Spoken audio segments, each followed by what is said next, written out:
Tonight's teaching is recorded for future references for the CCC Club and will be held in the private or unlisted domain on YouTube. Copywriting in whole or in part without written consent is strictly forbidden.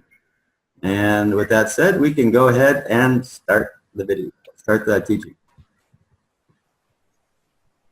Okay, we were hoping that we would like to, or that people wanted to see a bit of a short review tonight to start out with, just to refresh our minds where we're at, what we saw last week. Is that okay with everyone here? Yeah? Yep. Okay. And, we're going to go back to what we had last week. Was between, or no, it was the Hebrew evening. And we were learning about when the evening is and the description of Erev. I'm going to go on to share screen now. And I hope this works. So at this point, should everybody be able to answer that question? What is Rev? I'm hoping they're going to answer. Yeah, we should. Yeah. Is there anybody that would like to answer that? What is Erev? Anybody that was around last weekend? It's the mixing of the dark and the light together, the dusk just before the sun goes below the horizon. Right. Score! In the evenings. Gold star for everyone.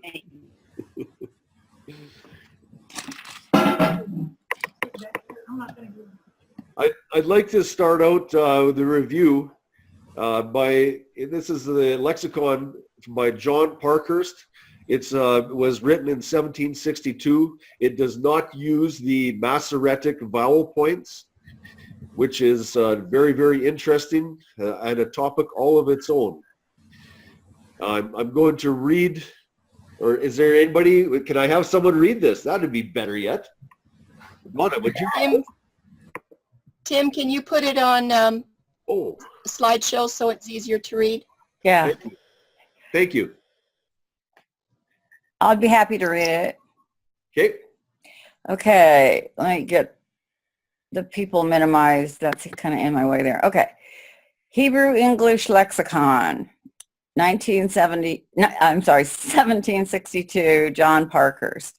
Evening, to mix, mingle, be mingled, a mixture, mixed multitude, rabble of flies or insects.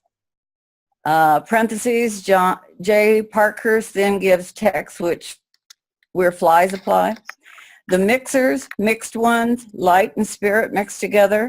The heavens or celestial fluid consists of this mixture. To be darkened, duskily obscured. Beha Abarim, which means between the evenings, or more literally, between the mixtures. At sunset, when the cool dark air mixes or night air mixes with it. Thank you. You're welcome. I want you to notice that that last definition in red, literally between the mixtures. And that is going to be the full topic of what we're going to be studying tonight. Go ahead, Donna. You want to finish that, please? Oh, sure. The evening air from the western or darkened part of the heavens begins to mix with the day, which mixture continues till night. When the day is overpowered, the darkness prevails, and the mixture of daylight ceases. Yeah. Okay, this is the Gesenius Lexicon. According to the opinion of the Karaites and Samaritans, which is favored by the words Deuteronomy 16:6, the time between sunset and deep twilight. Now, this is the important part. For the Pharisees, however, and the Rabbinists consider the time when the sun began to descend to be called the first evening, Arab, little evening, when it begins to draw toward evening, and the second evening to be the real sunset. I'll go to the next one. The Pharisees and the Rabbinists, the Talmud, do not consider the original Hebrew definitions of the word Erev. Instead, they declare or manipulate that Erev has the meaning of when the sun starts to lower itself in the sky. Now, I've been through many, many lexicons, and I have never seen that definition given for the word Erev. Where they get that, where they take it from, how they formed it, I do not know. But that is the indication that they want us to understand. Thus they declare that the start of the first evening is at the point of noon, when the sun appears to descend in the sky. Okay, I'm not going to look at the graphic. We're going to skip the graphic, and we're going to go on to some other slides. These are slides that they were not on the study last week. I saw a problem and a need to improve this study visually. So I put these slides on. They are an addition, and I'm hoping that they will just help things be able to be understood a little easier. On days 1 to 6, we see that Yahuwah is busy during the light season with the events of creation. And you'll see that half circle down there, that's representing the light season on the days of creation. Then we read that the evening, Erev, came to be. And you'll find that in the Hallelujah scriptures. To fulfill the mixing definition and description of Erev, evening, the light must be present first to provide a base for the ensuing darkness mixing action with the light. Okay, on the right, you'll see where that little hey, I can get my cursor to light up here. There we go. Can everybody see that? Cool. Yes. Okay, so this is the Erev evening that came in here. It's I show it as a little tiny slice because that's virtually what it is. It's one portion of the light season. And the scriptures say, and there came to be evening. That was after the day of creating. And the next slide is Mario. There's this black screen with all kinds of little things in it that's in my way here. What can I do with that? Oh, I got it. Good enough. And the Erev evening darkness occurred. The night season darkness, Leil, passed by unannounced. And it's not working. There it is. That's your night season. Nothing happened there, so it's unannounced. Then the Boker, dawn, morning, light triggers the termination of the previous 24-hour period. There's your Boker slice. This is the rotation. And it comes back, and that's day 1. And that's the same through all 6 days.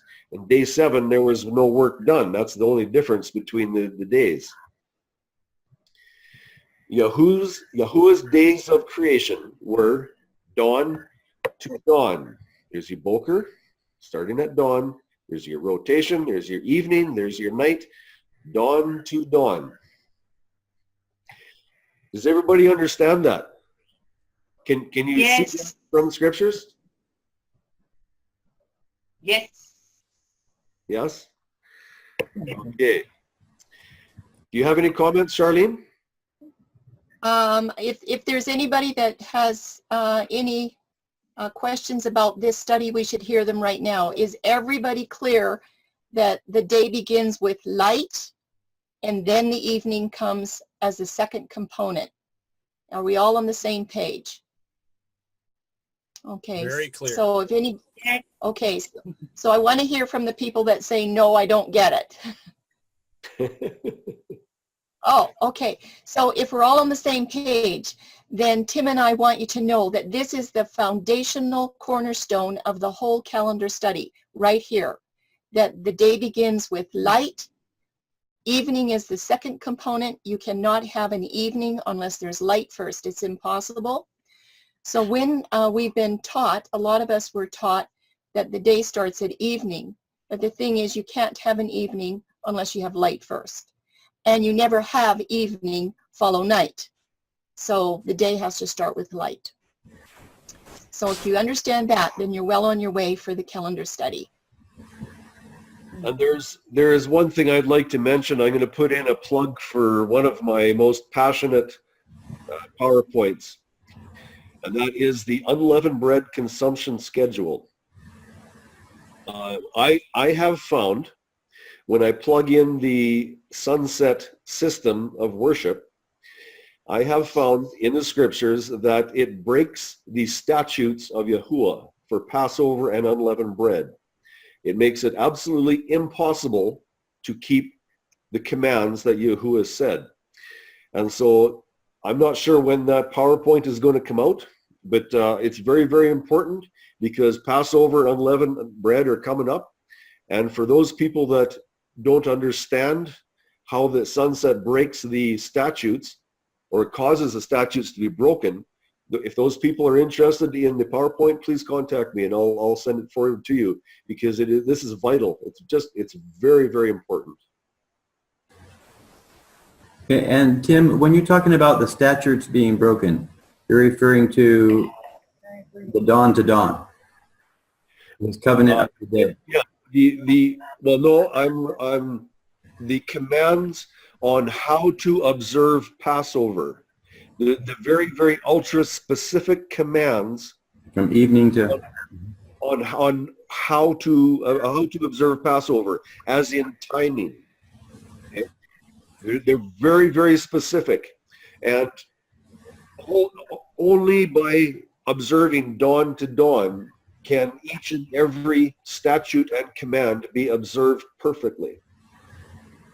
But if by observing on sunset to sunset, I have found that these commands and the statutes just can't be fulfilled.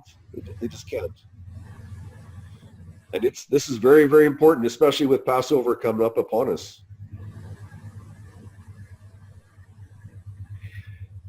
Okay, is anybody ready? Shall we go to Between the Evenings? Okay. Sounds like everybody got an A+ on that one. Okay, where are we here? So Tim and I are going to team teach this PowerPoint, and then there'll be some of you that are volunteering, and I have a few more that I'm going to volunteer as well. And if you're not comfortable when I volunteer you, just let us know and we'll get somebody else. So we should probably start with a word of prayer. Is there anybody that would like to volunteer for prayer? I will do it. Father in heaven, we are so blessed to be able to have this time to come together with friends from around the world to look at your wonderful calendar studies. And I just pray tonight that you would be with each and every individual here, that you would open our eyes and open our ears to understand what we are going to be learning tonight. And Father, if there are questions, that we would be able to give a ready word of answer from your scriptures, and that we would be able to take these baby steps in learning calendar just one at a time and become more familiar with how your word works. We thank you for your presence here with us tonight, and we invite your holy angels to be around us as we continue on with our about 50 slides. And we just praise you, Yahuwah, for everything that you have taught us and for showing us how we can come into a closer relationship with you on your special times. We just ask for your presence now in Yahushua's name. Amen. Amen. Amen. Okay. If there's anybody that would like us to stop and back up a slide or go over a slide again, please feel free to let us know. Okay, don't be shy, because if we move on without you understanding the slides, it's no good. So please let us know. That's our request. Okay. Ben Ha-Arabiyim, between the Ereb mixtures or evenings. And the reason I have evenings in a question mark is because that is what we're going to be looking at today. And I wish I could get these. Oh, hang on. I'm trying to get these pictures off the screen, Mario. How do I do that? I'm seeing slide 1. I'm not seeing any pictures, so. Yeah, but see that the pictures are stopping me from reading. The picture. Let me see. Oh, okay, hang on. Okay, I just removed them completely. Good enough. Okay. Okay, Ben Ha Arbayim. These are the words that we're going to find in the scriptures. If we go to the right, you'll see there's the Beit Yod Nun, and this represents the word ben. That's our English translation of it, the phonics, and that means between. The letter He is translated as Ha, and we get the word the out of that. Then there's Ayin, Resh, Beit, Yod, Mem. That's Arbayim, mixtures. And again, I have evenings in question mark. Why do I have it in question mark? Because from the Hebrew definitions, the word Arbayim and Erev indicates it's a mixture. It does not declare evening. It's mixture. It is what happens in the evenings is why we call it, or is why the word is directed to evenings as Erev, the mixture. I think I messed that up. But it's not, Arbayim does not mean evenings. And I want to get that clear to everyone because that's going to become out much clearer through the PowerPoint. If you look in the Hebrew letters, you'll see that the exact same root word is here. Ayin, Resh, Beit, that's in Arbayim. Ayin, Resh, Beit, that's Erev. It's the exact same word. It is the Masoretic vowels that changed this to Arbayim. And this is the Hebrew word for mixture. And our English translation is evening. And notice the question mark on that. Ben ha-arbayim, between the evenings. We're going to be looking at Exodus 12:6. The phrase Ben ha-arbayim is found 10 times in the scriptures. These verses are Exodus 12:6, 16:12, 29:39, and 41, chapter 30, verse 8, Leviticus 23:5, Numbers 9:3, 5, and 11, verses I should say, and chapter 28, verse 4. This phrase is mistakenly considered controversial and needs attention so it can be understood according to the Hebrew language definitions.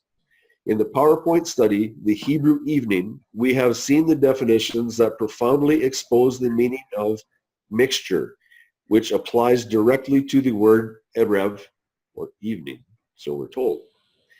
This same exact word, erev, provides the base word for the plural, arbayim, mixtures, evening and morning. Darlene, you want to go? Mm-hmm. The ben provides the meaning of in between, betwixt, asunder, within, out of, and from.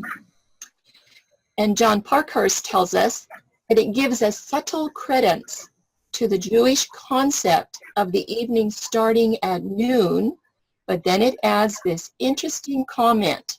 So remember, we've been looking at the Jews are saying that the evening starts at noon. But Parkhurst goes on to say, or more literally, between the mixtures. This is a little bit of a tricky phrase, so we need to go through it slowly. Yeah. Quite interestingly, Parkhurst is directly indicating the authentic Hebrew meaning to be taken from the actual verb event, and the verb is mixing, and he applies it to time. There are two times in the 24-hour cycle when this mixing of light and darkness, as it would be applied to time, that you will find this. The light and darkness mixtures are found early in the morning. That's your boker. That's before sunrise. And then after the sun has set, and you have that indirect light from the sun that's allowed to mix and mingle with the night. That is called a reb. So those are your two times that you'll find these mixtures. They're called twilights. So according to Parkhurst, if we take the very literal meaning of this mixing action, the real meaning of the Hebrew words will then be between the light mixtures. So that means pre-sunrise boker and post-sunset arev. We're going to be seeing some tables about this. So, to see if this concept is welcomed by scriptural alignment, we need to look really closely at some verses. And we'll look at our first illustration to make sure we're on the same page. This is the location of the Areb. And I got the plural S on it there, just so we know that there's two of them. On the left-hand side here, one single Areb, light and darkness mixture, that's pre-sunrise. You notice that's between the dawn and between the sunrise. That's your twilight mixture. This is the time when Lot and his daughters were escaping to Zoar. It's in this time frame right here. And it says, and the sun rose when they entered in Zoar. And on the right is another twilight, post-sunset. The twilight darkness can only occur when the sun has set and there's no direct sunlight in the sky. Is there anybody that would like to go over that for me? I'm going to choose Mario to explain this slide the way he understands it. Okay, Mario? He's not there. Yeah, Mario, get your mic open so we can hear you. Mario, we can hear you. Flashcards. Mario's not paying attention. Turn your mic off, Mario. Find that right button, Mario.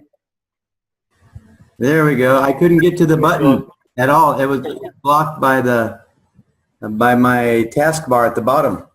Oh, yeah. Okay, so Okay, Mario. now I can see Tim's picture pretty okay and not the slide. So I'm working on my end over here. Don't know what's going on. Is there somebody else that would like to There we go. explain this? There we go. Okay, now it's working. Okay. Okay. What you were asking was for me to describe what I see here? Yes. Yeah, what did you learn from this slide?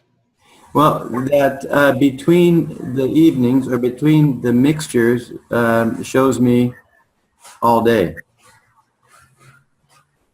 Yeah? Yeah, it does. Which kind of frees up a whole lot of stuff. I mean, you know, it's pretty hard to get something done between 2 and 3 stars as opposed to having all day to get it done. Yeah. It makes a big difference, doesn't it? Yeah. Between the mixtures. Okay. Here we are. On the left, again, is the pre-sunrise Erev. On the right is the post-sunset Erev, or mixtures. And that is 2 Arbeim. That is the plural of Erev. So there's two Erev and 1 Arbeim. So Here, go ahead, Mary. I was going to say, I did think it just makes it simpler because we've investigated the Hebrew as opposed to evening. Because if it was written between the 2 mixtures, it would be so much more enlightening than the phrasing between evenings. Yeah, the Hebrew definitions makes things so much clearer, a lot clearer. Okay, Tim, I would like to ask you to go back to slide 10 first. Tim? Yeah, just go back one. Okay. And Donna West, is Donna there? Donna, can you tell us what you understand on this slide? I'm looking at the same slide that Mario just described. Is that the one you want? But I want to hear how you understand it. Okay. In my mind, what I am hearing is that in order to have light, you must have light mixing with dark. So that would be an Erev. That would be the light and darkness mixture, or the post-sunset. And again, in the morning, you have the sunlight is mixing with the end of the evening, or the end of the dark period, the end of the night. So you would have your pre-sunrise Erev, and it's called in Hebrew Arba'im, which means between the mixtures. Yeah. Okay, but on the slide before, Tim had Erev singular. This is Arba'im plural. Do you Right. see a difference? Okay, so when the word Arba'im is used, is talking about both of the mixtures. When Erev is used, it's only talking about one mixture, either the Boker or the Erev in the evening. Did everybody catch that? Yeah, you're saying This is S makes a big difference? You're Say- saying S makes a big difference, huh? Yeah. Some people have asked us, and other people have commented that the day starts at sunrise, and we hear people that are keeping this system, but they're going saying, "Oh yeah, we keep sunrise to sunrise."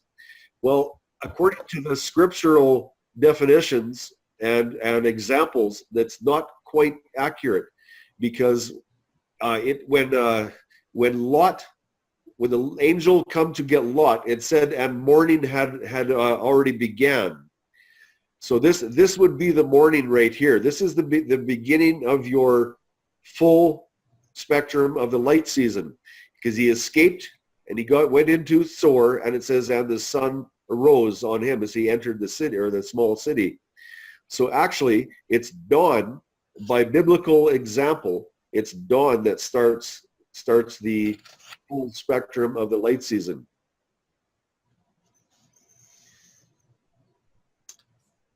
So dawn is that period where we can see light, but the sun hasn't actually broken the horizon. Yes. Right. Yes. I wish I should have been prepared with that verse. There's a verse in, I think maybe it's Jeremiah, that says, when the eyelashes of dawn, and that is when the very first light, little streaks of light that poke up above the dark horizon, that's the eyelashes of dawn. That's when the day begins, according to scripture. I might make a comment here. A friend of ours was, for a while, has been talking about between the evenings being between sunset and dusk. And what I've learned from this little thing you've done is that for that to be so, it would have to say something like Bein ha-Erev, in other words, between the Erev, but it doesn't. It says Bein ha-Arba'im. There's that plural coming in, so therefore it needs to bring in both dawn, both twilights, dawn and dusk, to be part of this equation. Yes. Yes. Very excellent. Yeah. And we're going to be going more through that later on. You'll see more of that coming up. Did you want to say something, Linda? Yeah, you said something last time about Yahweh doing this because he didn't want us worshiping the sun. So he gave us these Aretz, is that correct? I say that that's his built-in mechanism to prevent us from worshiping the sun, because he points us to look to the light.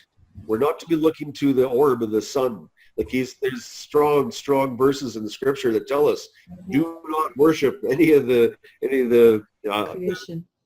creation or in the sky or anything.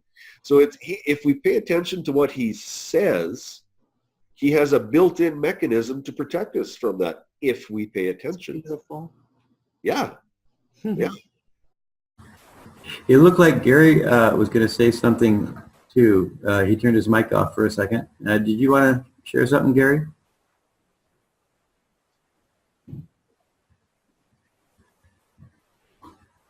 No, I totally lost connection and reconnected, so I missed about 5 minutes. But I think I'm caught up though.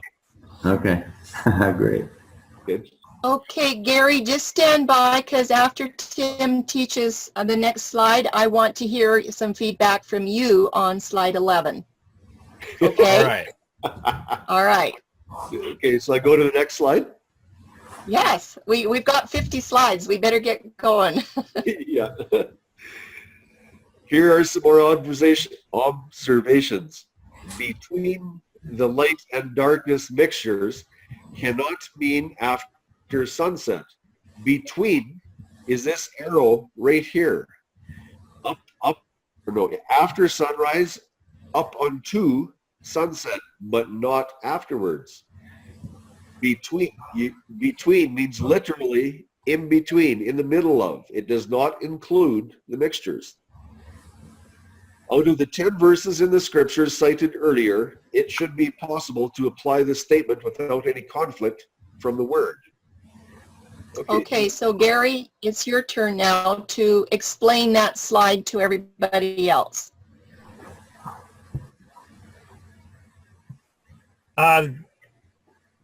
The simplicity of it is that it cannot be prior to sunrise, prior to sunrise or after sunset. Okay, Perfect. so the mixtures are at the dawn twilight and the dusk twilight, and between the evenings is between those mixtures. So that's a whole lot of time. That's the whole light season where the sun is in the sky, right? Yes, and that makes wonderful sense. Okay. I like how you Alright. said wonderful sense. That is wonderful, isn't it? And Okay, great. it's going to make a whole lot more sense in a little while too. Next slide. Or is there more Yes, comments? we're ready. Okay. Context, evening. The only time a light and darkness mixture happens is after, oh, your picture's in the way here, Charlene. I can't read what I have there. After the sunset. After the sunset. Or conversely, prior to sunrise. And again, this is just repetition.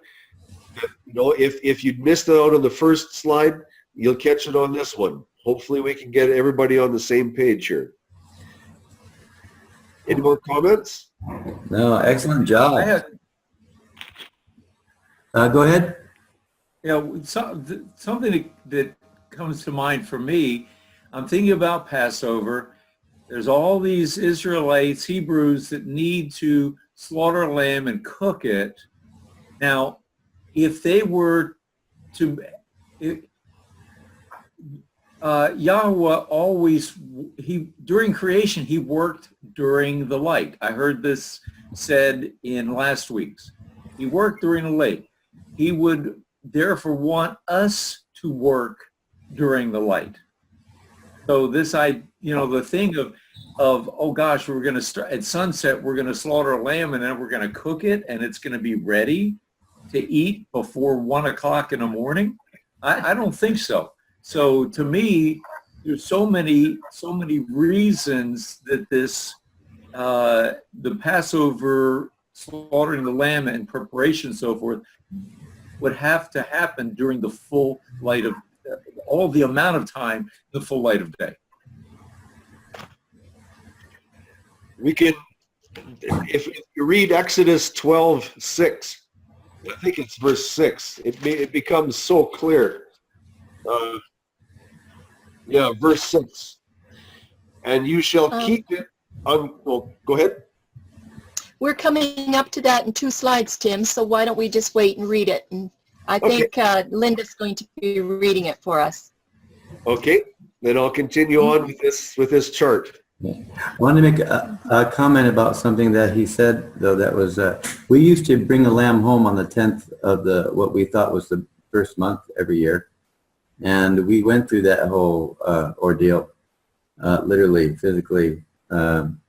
And it was an extreme challenge, especially when if you did it on the 14th, now you're on the 15th now. So now you're doing it on the wrong day. And then if you did it on the 13th and you couldn't keep it till overnight, now the 14th is still the 14th day the next day.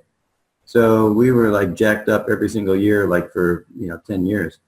And it was a real challenge. And it took a handful of us to get that lamb ready for the spit and have our barbecue memorial every year. So this, if I was still doing that, this would even be so refreshing to me if I was still doing that. At least I'd know I had the whole day.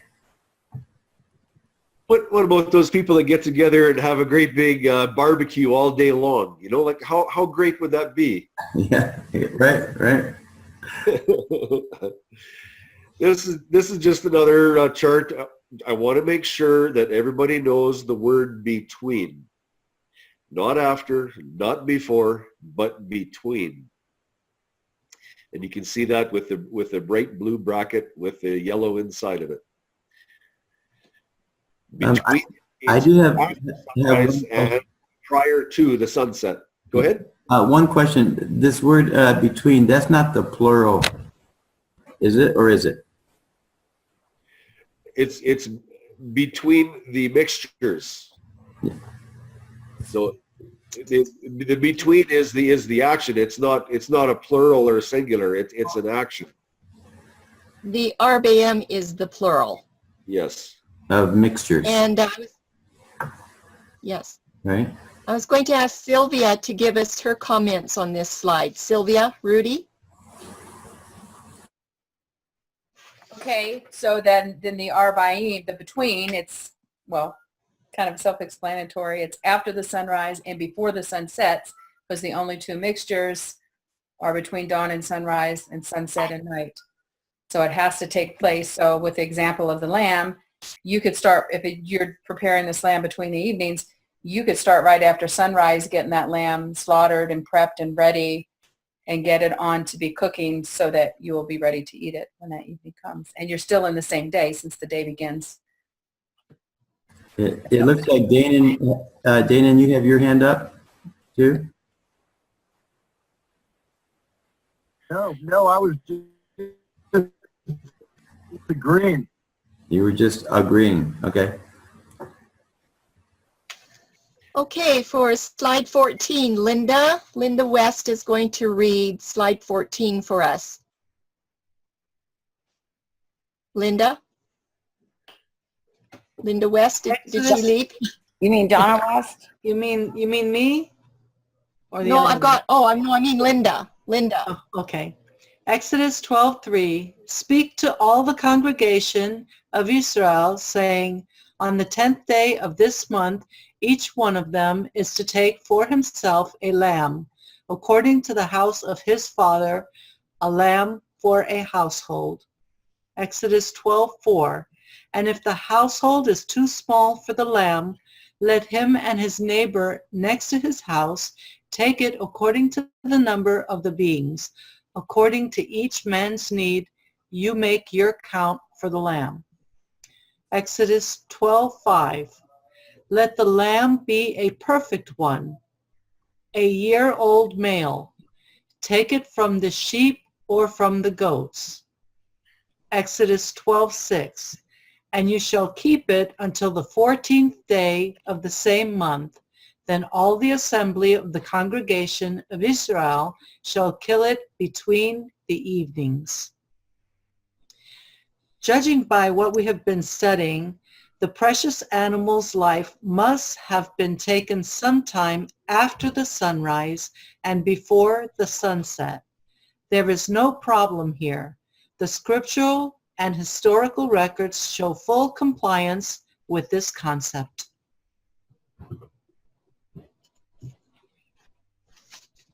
Okay, sounds good. I'll do the next one. This very special lamb for the Passover of Exodus 12, there were some conditions.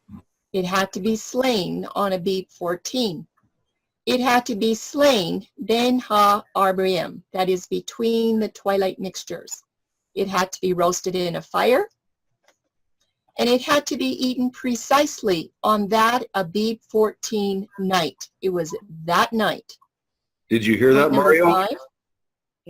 Mario, did you hear that? Abib 14 night. Mario's missing. Okay. The lamb had to be eaten with unleavened bread and bitter herbs. And the remains of the lamb, if they were not eaten, were to be burned with fire before the light of the next day, before dawn.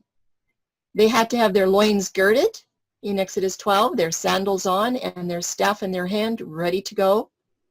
This was the Pesach, the Passover of Yahuwah, all on Abib 14. And what does Yahuwah then declare? He says, "And I shall pass through the land of Mitzrayim on that night." That was Passover night on Abib 14. And that happened at midnight. So the death angel did not pass over on the Sabbath of unleavened bread that some say started at sunset. The Passover angel passed over at midnight. I think we all know that. So contrary to what many of us have been taught since childhood, Passover is never to be observed on the Abib 15 unleavened bread night season. You will find nowhere in the scriptures that there is ever a claim to be found declaring Passover to start on Abib 15, day or night of unleavened bread. It's nowhere. And you know what?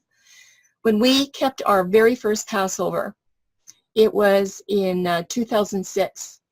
And we went 2 hours west to Bella Coola to celebrate Passover with about 8 people down there. And we were celebrating it right at sundown. And one of the gentlemen in the group, who I respected highly for his good Bible study habits, he said, "I hope that you all know that this is now the Sabbath of the unleavened bread feast. That's where we've entered in at sundown." And you know what? We had just learned about the feasts like 6 or 8 weeks before. And I just went, something's wrong. We're doing Passover. How did we get to unleavened bread? But that's what we were taught, that at sunset it's unleavened bread. So we were keeping our little Passover Seder on what was declared as unleavened bread Sabbath according to sunset. And that was a red flag to me that night that something was wrong. I finally figured it out about 5 years later, 6 years later is when we were doing these studies. So let's just keep going because we have a few more slides to get. We're going to move on to the next scripture selection with Ben ha-arbaim in Exodus 16. This is the chapter that talks about the quail and the manna. And I'm asking Randy to read this slide. Randy, are you ready for slide 18? If he's still with us. Yeah, there he is. And Yahweh spoke to Moshe and saying, "I've heard the grumblings of my children of Israel. Speak to them, saying, between the evenings you are to eat meat, and in the morning you are to be satisfied with bread, and to know that I am Yahweh, your Elohim." Yahweh is promising the Hebrew nation that they will be eating meat before the light and darkness mixture of the evening. We read this very next text, Exodus 16:3, "And it came to be that the quails came up at evening and covered the camp." if we look at that word yehi, that describes a transitional period. This is going to become important. What gives? I thought in verse 12, Yahuwah had promised the quail before the evening mixture. Charlene? Maybe we need to look a little more closely to the actual Hebrew text. So there you have the complete text of Exodus 13 in Hebrew. And the first word on the right is highlighted in green. And this word is to be written as Vav Yod He Yod. And it is pronounced however Tim said it. Yehi? Yeah. Okay. And this word is used in Genesis 1:2, where it is translated as is becoming. Do you remember in Genesis 1:2, well, first of all, verse 1 says, in the beginning, Yahweh created the heaven and the earth. And then what does it say? And the earth was void, without form, and darkness covered the abyss there. This transitional period of it came to be is a state of being, and it's used 709 times in the scriptures, so it's there a lot. Now, if we read that same verse from the Hallelujah scriptures, it translates this word a little more accurately, and I'm going to read it. And the earth came to be formless and empty. So it shows that transitional state of being from one state to another. Charlene? So Yes. that confirming that Genesis 1:1 was a complete statement. Yes, excellent Yes. point, Mario. Excellent. Yeah. Okay. Yehi, from one state of being, transforming into another state of being over a period of time. The Etymological Dictionary of the Hebrew Language by Ernest Klein assigns the meaning of "and let him be" to this word yehi. And Sylvia, if you think I'm pronouncing this wrong, you can go right ahead and let me know, okay? Vayahi. It's what? It's Vayahi, not Yehi. It's the vav though is the word and. Yes. Yeah, so the vav is kind of that prefix. It's the and. So he's got the word right. It's the vav just means the and before it. No, if you're going to leave off the Vav, then it's Yehi, not Yehi. Yehi. Yehi. Okay. Good. Thank you. This allows for a future event to unfold. That future event in this instance and text of the study has been named as a Rev. A Hebrew English lexicon of the Old Testament by Gesenius has some very interesting comments on the Vav letter used in the Yehi word. 1a. The Vav, demonstrative adverb and conjunction. The use in Hebrew shows that originally Vav was not merely a copulative conjunction, but that it possessed a demonstrative force or demonstrative force. I'm not sure how to say that. There's going to be some definitions here, and they might be a little difficult to get through, but it's going to show the idea of how this word allows for time to elapse. You want to go there, Charlene? Yes, and there's the whole slide of definitions, so just hang in there. The Vav introduces an idea that so exceeds or adds to what has preceded that it is nearly equivalent to the word also. It also connects alternative cases, so it's equivalent to the word or. The Vav also connects contrasted ideas, like explicitly expressed by the word but. And these, you know, this is the theory. This is not the clinical. This is the dry part, right? Another definition, the VOB attaches a fresh subject or object to a clause already grammatically complete. When the idea is thus attached, is subordinate or not logically embraced in the predominant. And don't ask me to explain that. These are just some definitions. In circumstantial clauses, the VOB introduces a statement of the concomitant conditions under which the action denoted by the principal verb takes place. So those are the definitions that come from this dictionary.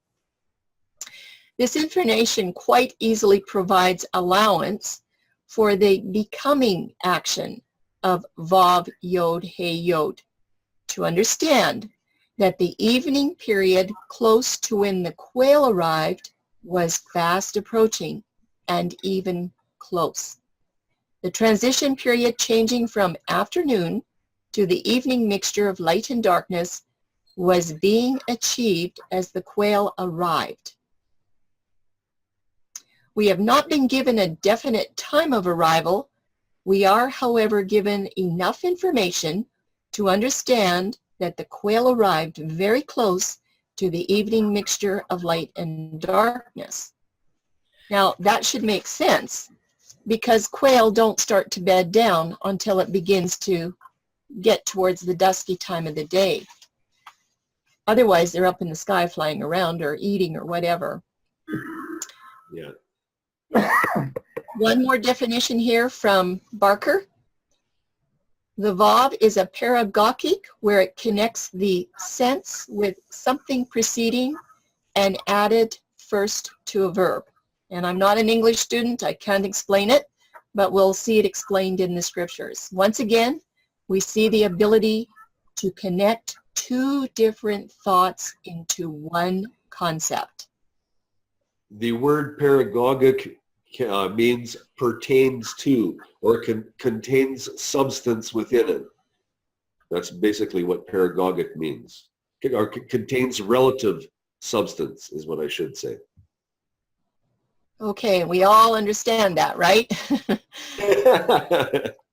Through Hebrew language indications, the arrival of the quail was timed just before the sunset.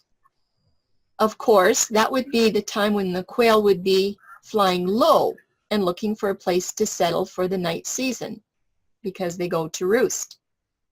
Well, the Israelites had time to eat the quail in between the mixtures of light and darkness as the quail continued to arrive while the sun set and the Arab evening mixture of the light and darkness begins to be replaced by the direct sunlight. Looking to the next selection in the scriptures with Ben ha-Arbaim, between the evenings of Exodus 29. And Rebecca, you're going to read slide 25. Rebecca, there she is. But we need your mic on, Rebecca. Okay. Exodus 29:39. Prepare the one lamb in the morning and the other lamb you prepare between the evenings, literally between the light and the darkness mixtures. Exodus 29:40. And 1/10 of an ephah of flour mixed with 1/4 of a hin of pressed oil and 1/4 of a hin of wine as a drink offering with the one lamb. 29:41. And prepare the other lamb between the evenings, literal between the light and darkness mixtures, and with it prepare the grain offering and the drink offering as in the morning for a sweet fragrance, an offering made by fire to Yahuwah. The first lamb was to be prepared early morning, boker. What about the second lamb? And prepare the other. Am I still on the same slide? Sure, go ahead. And Keep going. prepare the other lamb between the evenings, literal, between the light and darkness mixtures. And with it, prepare the grain offering. I can't see that word, it's underneath it. And the drink offering in the morning for a sweet fragrance, an offering made by fire to Yahuwah. Okay, that second lamb could be prepared between the evenings. There is your between the evening times. And it's after sunrise and before sunset. So Mario's out there and he's having just a blast barbecuing all day long. Yahuwah gave the Hebrew nation a full light season for preparation of the second lamb. This was for the inauguration of the Aharonic priesthood. Okay, Renee, can you stay on that slide 26, Tim? I can. Renee Tunsky, do you have any comments? Yes, that's you. Do you have any comment for this slide? Are you getting it? I'm getting it, that the first one was made, that was killed at sunrise, and then the second one was in the middle of the day, basically, of the light season. Yes. Yeah. I think. Yeah, both of them were, there's 3 times when it talks about between the evenings, and both lambs could be prepared between the evenings, but we know they did one in the morning and one in the afternoon, right? But those 2 times are still between the mixtures. So that's good. That's good, Renee. That's good. Any more comments? Yeah, I'm glad I don't do lamb anymore. Yahusha's my lamb. He's the only lamb I need. Although we do celebrate Passover, we just don't do it with the lamb. Yeah, yeah. Yeah, we don't either. Okay. Exodus 30, verse 8. And when Aaron lights the lamps between the evenings, now this is the literal time between the light and the dark mixtures, he shall burn incense on it, a continual incense before Yahuwah throughout your generations. So Aaron was to be prepared for the darkness by lighting the lamps before the darkness even began. There was no specific time indicated for the lamps to be burning, as long as it was before the sun had set, where the light and the darkness start to mix. And here's a question. Are we also advised to be prepared before the darkness arrives, like oil in our lamps? I think so. I think there's some patterns there for us.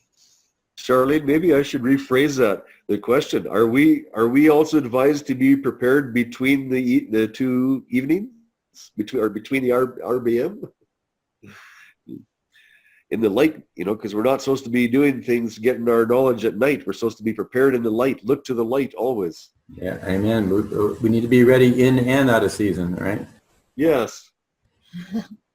I think at night we're supposed to be sleeping because the day is for work and the night is for rest. Yeah. Okay, Leviticus 23:5. We're switching gears here. We're back to Passover.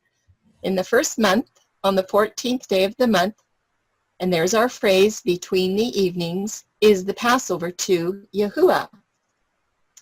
Now, some desire to teach that Yahusha exchanged the law for an easier set. Yahusha claimed that he came to fulfill the Torah, not to change it.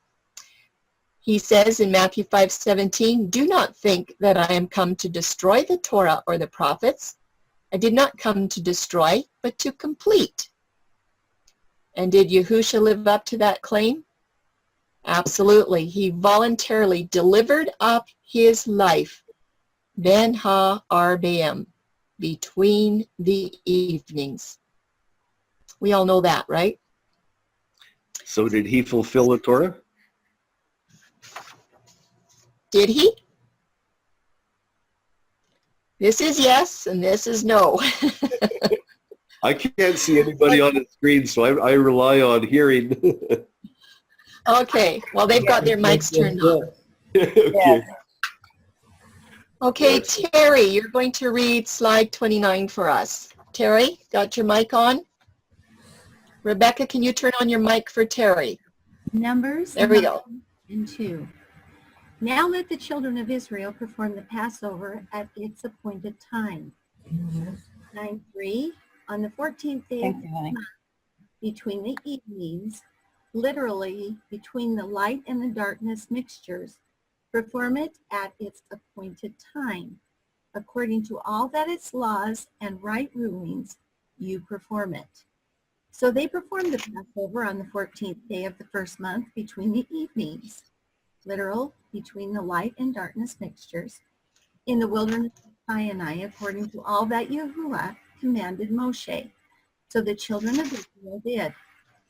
On the 14th day of the second month between the evenings, literal, between the light and the darkness mixtures, they perform it. With unleavened bread and bitter herbs, they eat it.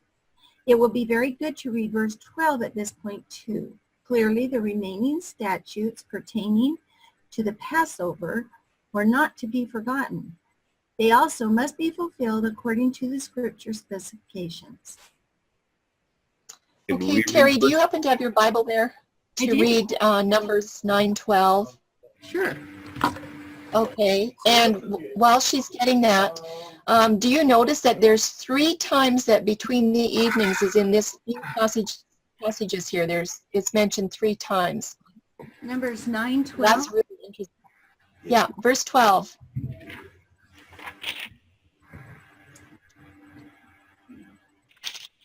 They shall leave none of it until the morning, nor break any bone of it. According to all the ordinances of the Pesach, they shall keep it. Excellent.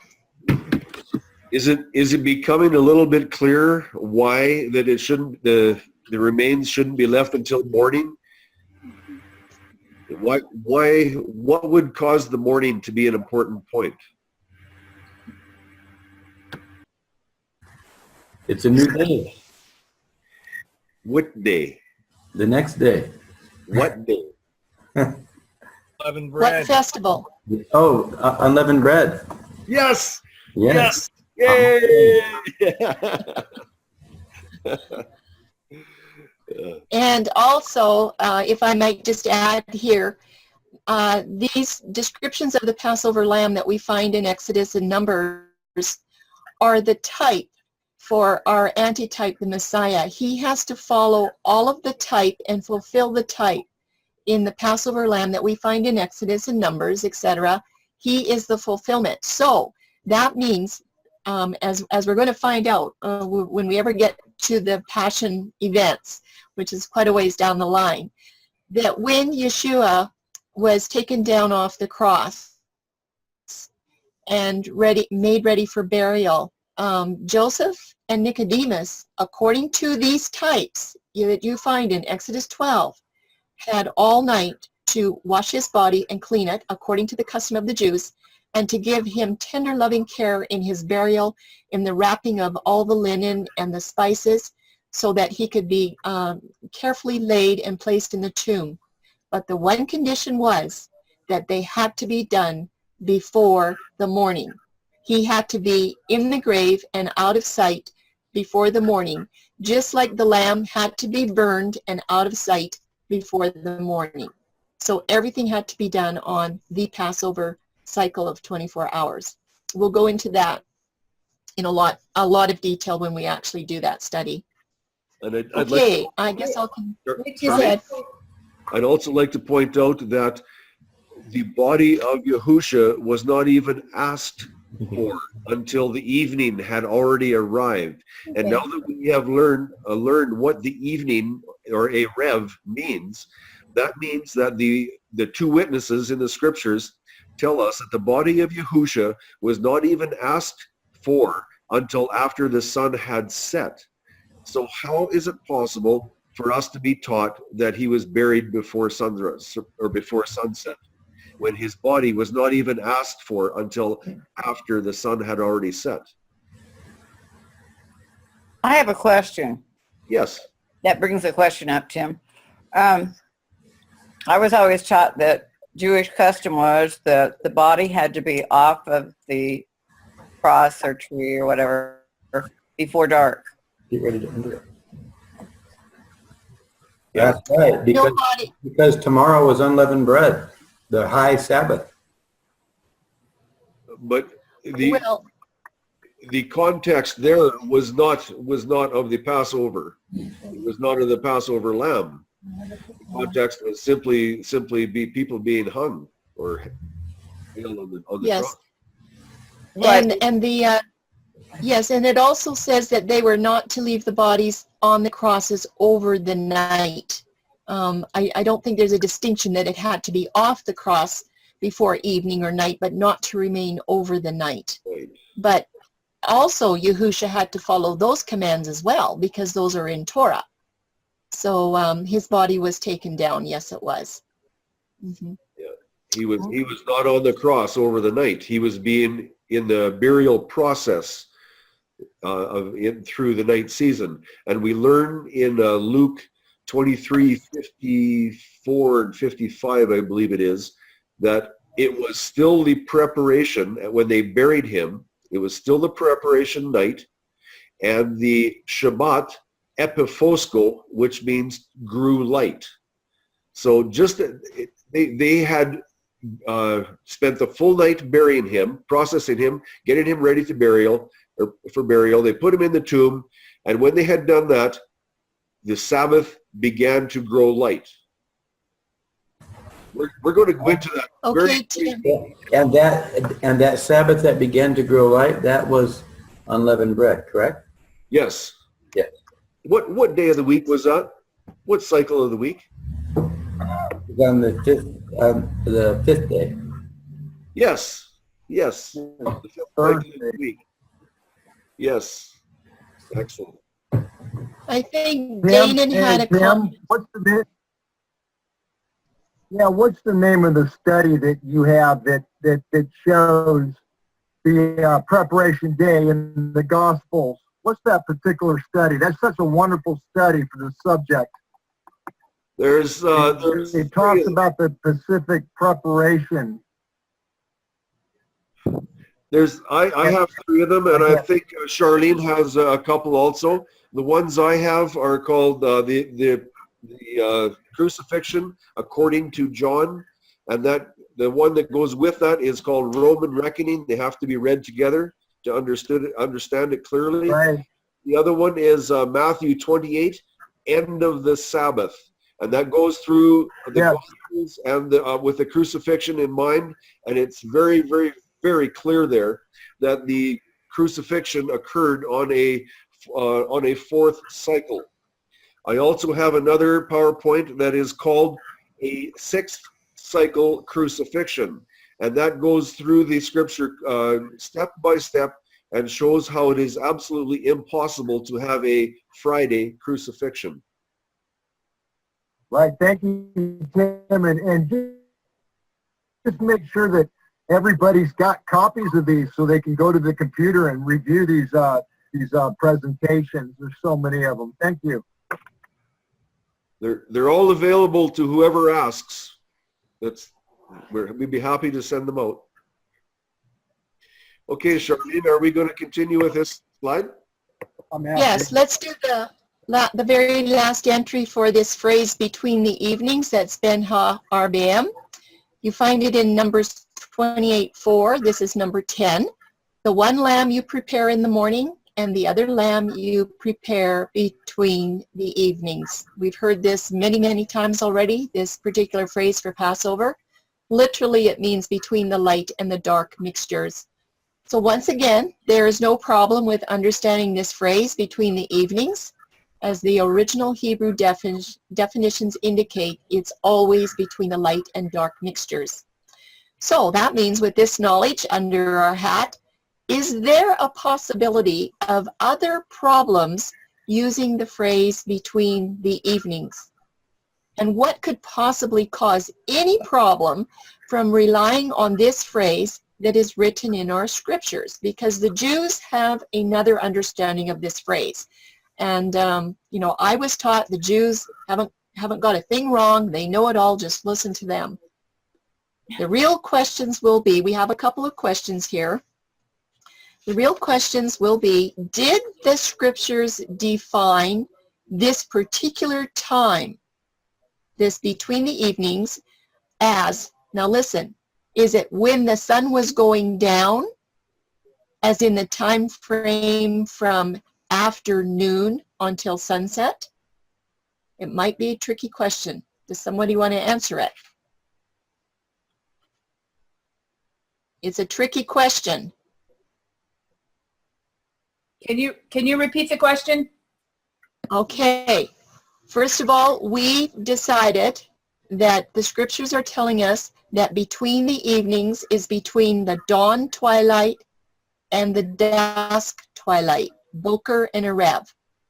Do the scriptures, here's the question, do the scriptures define between the evenings for when the sun is going down, starting at noon to sunset, instead of Boker to sunset? Do the scriptures do that? No, actually, the understanding of it being after sunset or after sunrise and before sunset makes all of the scriptures actually fall into place and make sense where that's used. Yes. So that's what we're going to be looking at now, is this little monkey trail. So the mixing of light, we're going to start back at the first 3 cycles of creation. These are some questions that we want you to think about. Tim and I want you to get used to thinking outside the box, asking questions, and finding answers. And these are not hard questions. Now, this is on the first 3 days of creation. Here's the question. Was the sun going down? A positive determining factor that's documented in Genesis 1. And is it a foundational platform for determining time in the first 3 cycles of creation? Think about that. Question number 3. I'd like some answers on that if we could, Charlene. I'd like some people to take Okay. and get some comments. No, because the sun wasn't even created until day 4. There you go. The first 3 cycles, it was. I think, yeah, in my opinion, it was already created. It just was assigned on day 4. I think that verse 1 was a complete statement. The heavens and earth were completed, and but the assignment for the moon and sun hadn't been given yet until day 4. I'm with you on that, Mario. I believe that the 2 great lights were commissioned on day 4, commissioned with light, but I believe that they were created completely on day 1. I agree. That word for made there is asar, or assignment, or whatever. Yeah. Not bara, or yeah. Yeah, bara is not found there. It's not created, is not found on that day. So we have 3 creations and 4 days of restoration. Yes. Yeah. Okay, here is question number 3. How is it that there was an Erev, or a mixture of light and darkness, on the first 3 cycles of creation when there's no sun in the sky that is commissioned with light? How did that happen? And question number 4. I'm waiting for an yeah, answer. I want a thought on that question, Charlene. Is there anybody? Okay, we're not going. Gary Hoffman, how about you, Gary? Put your mic on. Mic is on. Good. I'm How do still you explain pondering. this? Okay, everybody's thinking about it. We will move to the next question because we are going to cover this. I have it. I'm just wanting to understand the question. How is it that there was a mixing of light and dark in the first 3 cycles of creation? When there's no sun in the sky. Okay, the days 1, 2, and 3, it says, and there was evening. But yet we don't have, or that the sun had not yet been commissioned with light until day 4. So how could there be a mixing of light and darkness if there was no orb of the sun with light? Yeah, well, it's not that there had to be an orb of the sun of light. They just didn't have their assignment. That's right. That's why I said with light. Yeah. Yeah. So how could this light and darkness mixture be? Would it not be not physical light and darkness, but a spiritual light and darkness? That's a good answer, because that's a very good answer, actually. Everything points to that, yeah. But I also believe it, Yahusha, he was the creator. He was there at creation. He is light, period. When he arrived on the location for creation, there was light, period. And I believe that it was his light as he moved away from the creation scene. When he moved away, that waning of light is the mixing of light and darkness that caused the Erev mixture on those first 3 days. Any comments? I have one. Yeah, Rebecca? In the book of Revelation, it talks about when the New Jerusalem comes down. They see the New Jerusalem. There was no temple in there, and there was no need of the sun or the moon to shine in it, for Yahushua was the light and the light of it. So there's an example of that. And I that's a very good example. And I would like to point out it. This is my thought. I do not believe that it says the moon and the sun were gone. They were like, by no need of them. It doesn't mean they were removed. I believe that they were still there with light, or they will still be there with light, but Yahusha's light will be so much brighter that it will absolutely dwarf them. Is there any more comments on that, please? Yes, Tim, I would like to say, because this came up a little bit earlier and I didn't think about it, until we've done this study tonight. Those twilight periods are so important, because if Yahuwah had not put those twilights in there, if it would have just been automatically light and automatically dark, you would not know how to tell when the day begins without looking at a sun. And I think he deliberately put those twilights in there because he wants us to pay attention to the light. He said very clearly, I don't want you looking at the sun and the moon and the stars and the planets, because the planets reflect light as well, and all the heavenly hosts. He said, because you're going to end up worshiping them like the pagans do. That's what's going to happen. And he deliberately set those twilights in there as a safety so that we would not get trapped like the pagans do. It is such a wonderful plan. So as he removes himself from the creation scene, as Tim has said, there's that light and dark mixture until, the earth is enveloped in night. And when he comes back, we have that mixture coming in again to start the new day. It's really a wonderful thought when you think about it. Yeah, and it is pretty much safety when you don't look up at the sun. Yeah. You're going to get need some new eyes if you continue to do that for very long. It's pretty interesting when you look closely that Yahuwah built in a protection for us if we listen to his words, so that we wouldn't follow the pagans. It's just a built-in protection against worshiping the sun. When he said, you are children of the light and not of darkness, he didn't say you are children of the sun and not of darkness. He said you are of light. He wants us to look to the light always. Yeah, when we follow the pagans, we end up paying again, don't we? Yeah. Okay, let's get on to question 4. My friend, is it the orb of the sun which determines an evening mixture, or is it the residual light that comes from the sun?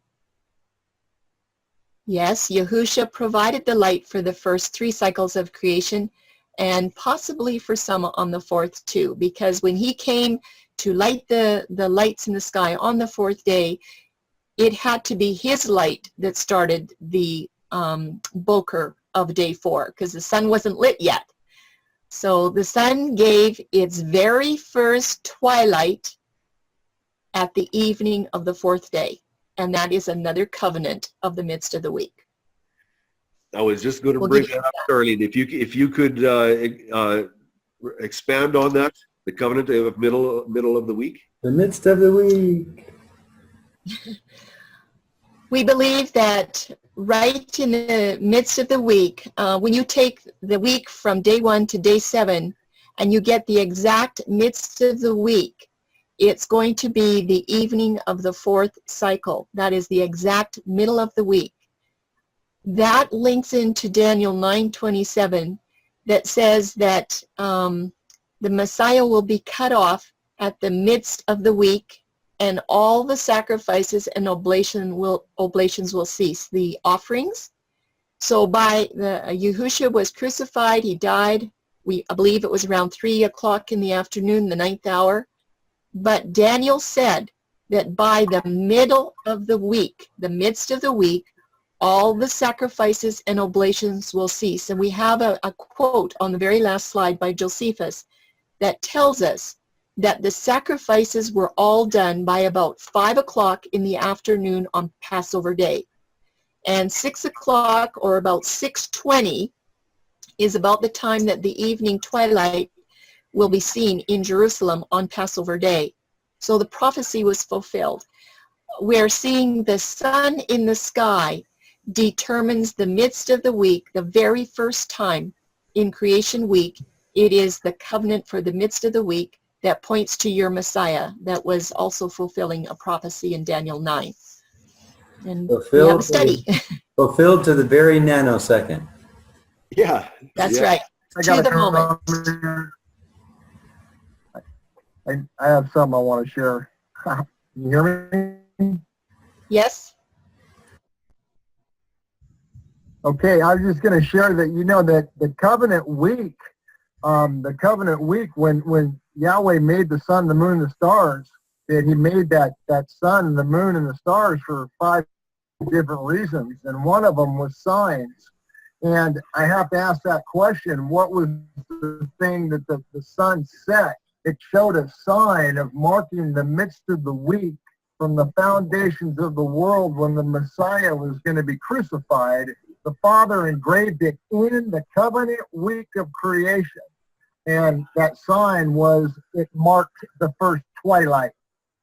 I love it. I love the Wednesday crucifixion, man. It's bulletproof. And there's just so much more light coming. You just can't. I just get so excited about this subject. Thank you, Danon. It really is goosebumpy. When you start seeing this all come together, it gives you goosebumps. Okay, slide 32, Tim.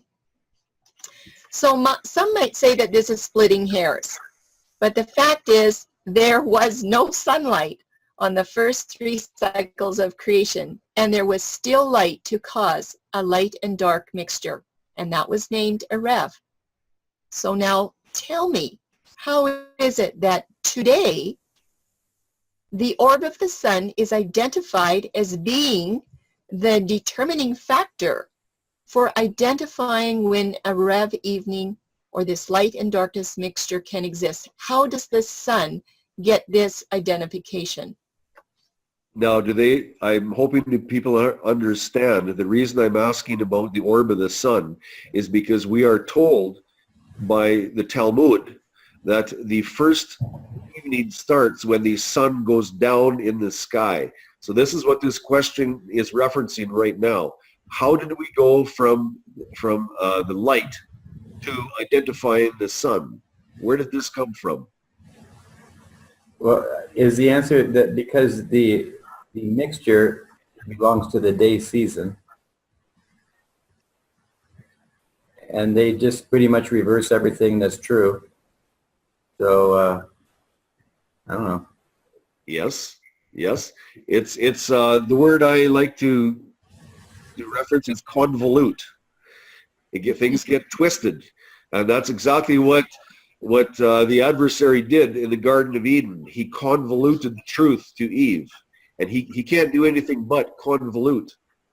That's what's happening with the Ben Ha-Arabim. It has been convoluted or twisted or manipulated so that we understand that it's determined by the sun going down.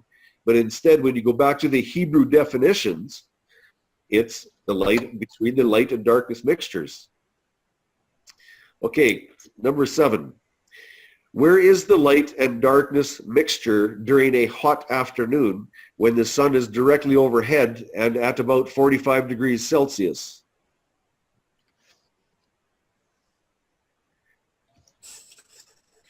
It seems clear that there is an agenda for declaring an evening in the afternoon. Is the sun going down from the noon mark on? Yes. Yep. Yes, from our minuscule vantage point, the sun definitely appears to go down. However, technically, it is not going down one iota, but is continuing forward in its commission to deliver heat and light to other places on the earth. The sun does not actually go down. What does occur is that with excessive distance, the direct sunlight is prevented from traveling forever. Did not Yahuwah declare in Genesis 1:4 that he divided the light from the darkness? How did Yahuwah divide that light from the darkness?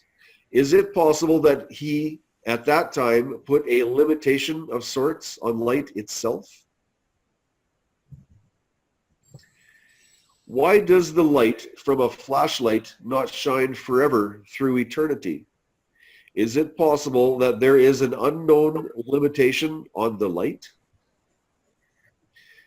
So in reality, today follows the exact same pattern as the first few cycles of creation. The light, having been gradually removed, forms the light and darkness evening mixture. The darkness overtakes the light that is moving on. There is really no direct influence from the sun orb itself. A direct effect from the sun would be an eclipse of the sun where the direct light is blocked from covering the earth. Yahuwah did not give us a blank command instructing us not to worship the sun. Yahuwah also supplied the vital guidelines to automatically protect us from that abomination. We are not to look to the orb of the sun, but are constantly reminded to look to the light. Charlene?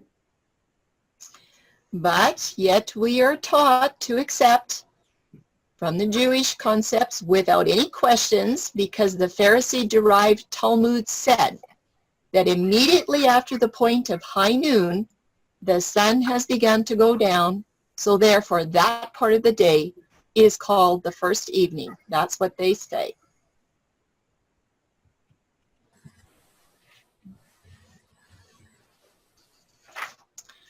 Right there, the sun has begun to go down. That's your Talmudic Pharisee tradition. What does Luke 7:13 say? Nullifying the word of Elohim through your tradition, which you have handed down, and many such like you do. Those are from the words of Yahusha. They took the scriptures and said something else. Yeah. When else are we told the sun is going down? The first evening? Is there a darkness to provide a mixture here? When there's direct sun, when the sun is in the sky, how can there be darkness come in to mix? How many times have you heard of the two evenings, with the first one starting at noon as the sun begins to go down in the sky? Did you ever question the origin of this concept? I think it's very important that we start to question these things. And when we get our answer, scrutinize it very, very carefully and find out where that origin is. Who created these thoughts that go directly against the Hebrew definitions? That's very, very important for us. Charlene? Okay, so now we've come to a crossroads and we have a choice. Are we going to accept the information that we have been taught, that the sun going down in the afternoon allows for a light and dark mixture before sunset, when that doesn't even make sense? Or second, can darkness really invade the sky while the sun is still there? And third, is it really true that the sun actually and physically goes down? Who wants us to believe these kinds of things? So yes, there is choices. We are choosing to abide by the Hebrew words, their original meanings that the authors intended them to mean. Where the only place a light and darkness mixture can occur following the middle of the cycle is after the sun has traveled on its endless journey and is out of our sight. So let's look at another graphic and make sure we're all on the same page. Okay, does this make any sense to you? Here's the dawn, here's the morning twilight, here's the sunset. The sun has disappeared after sunset, causing a rev twilight light and mixture, or light and darkness mixture to occur right here. There's the noon mark. A brilliant yellow orb called the sun is high in the sky, and the blackness of night overtakes mixture, the light, causing a darkened twilight condition before the sun sets. Is there anybody that would like you to put me in one of those institutes for stating that? That doesn't make any sense to me. When the sun is in the sky, I have never in my life seen darkness overtake the sun. Except for it did happen at the cross at noon. Yes. That was a very different situation. And my comment, is there darkness overtaking the light in the afternoon on every Friday? What I don't think so. No. I don't think so. Hey, just a quick heads up, a quick reminder, we have 15 minutes left of the 2-hour portion, and then another 30 minutes for people that want to hang on later and maybe chat some more and ask some more questions, especially our back east people. I don't know what time it is back there right now. What is it? Like, I don't know. 11 or something. Or anyway. Okay, let's go through this. Let's get going. Okay. What advantage does religion assume by claiming an evening in the afternoon?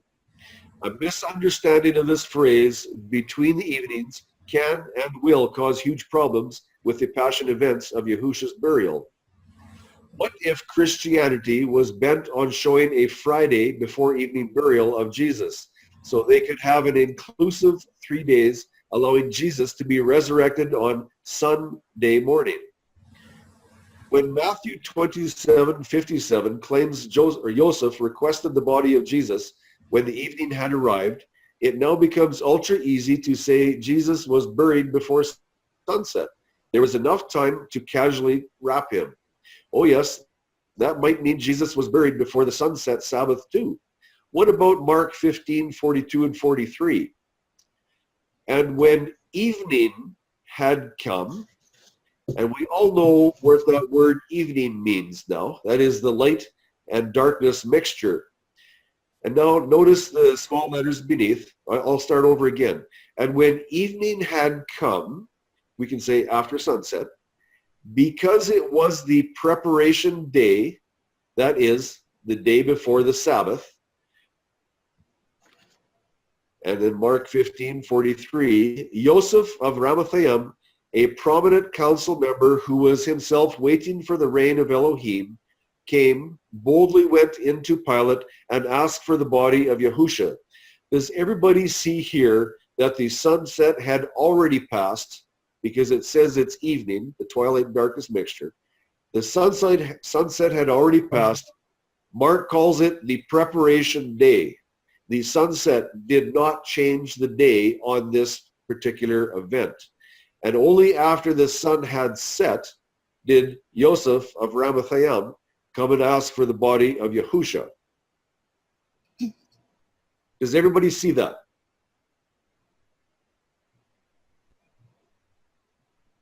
Okay. Yes, we've got some nods. Yeah, okay, that's what I need. What evening was it when, after it had occurred, that Joseph of Arimathea asked for the body of Yahushua? Was it the afternoon evening when the darkness was mixing with the light, causing a twilight effect before sunset? Please think carefully about this for a minute. Was it the evening that has no Hebrew definition background? Was it the type of traditional evening that has no Hebrew definition background nor scriptural foundation? Or conversely, was it the Erev, evening mixture, that has a light and darkness quotient that by Hebrew definition occurs only before sunrise and after sunset? If one traditional evening is from noon till 6 p.m., and the second evening is from 6 p.m. until darkness, the 3 stars, how does one determine if Yahusha died as per Passover lamb type instructions, Ben Ha-Arba'im? There's your noon mark. There's your first evening, your light and your darkness mixture. There's the sunset, and that brings the second evening. Now, you'll notice that red mark. This red mark is between the evenings. There's one evening, there's a second evening. This is between the evening. How do we determine how long that is? Please be sure you are familiar with the time frame concept of the sunset between the evenings. Did Yahusha die here, fulfilling the type pattern of the Passover lamb, Ben Ha-Arba'im, between the evenings? Did he die at sunset? Luke 23:44. Darkness came over the land until the 9th hour. Verse 46. Father, into your hands I command my spirit. And having said this, he breathed his last. This is when he died. This is not between the evenings. The death and burial all before the Sabbath at sunset? It depends on your sources. All one has to do is ignore the original meanings. It's easy. No need to study. Please do not study very deeply, because all this Sunday morning resurrection dogma will collapse very quickly if one pays attention to what is actually written. Are you ready for another vital point? Were the Israelites commanded to slay the Pesach lamb? No, sorry. Where were the Israelites commanded to slay the Pesach lamb?